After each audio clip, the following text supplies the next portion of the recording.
Mon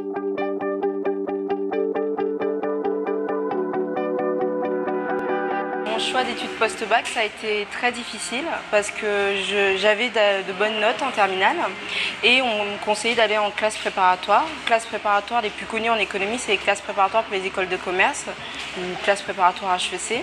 Sauf qu'en fait, j'envisageais pas du tout de faire une école de commerce, ça correspondait pas à mes attentes. Ce que je voulais, c'était être professeur. Après, beaucoup de personnes m'ont dit qu'aussi aller à la fac, c'était peut-être un peu dommage. Si j'aimais travailler, si j'avais envie d'aller vite, il y avait possibilité de faire autre chose.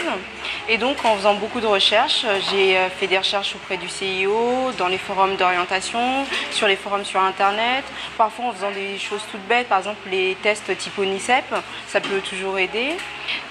Et en fait, j'ai trouvé en demandant à mon prof d'économie de terminale, je lui ai demandé quelle formation il avait fait pour devenir prof. Et elle m'a dit qu'elle était passée par une classe préparatoire assez particulière. C'était la classe préparatoire pour l'école normale supérieure, une classe préparatoire D2. C'est donc une classe préparatoire économique qui prépare uniquement à l'école normale supérieure. Et une des particularités, c'est qu'on a une partie des cours en classe préparatoire, mais à côté, on a aussi en général 2 ou voire 3 matières qu'on suit à la fac.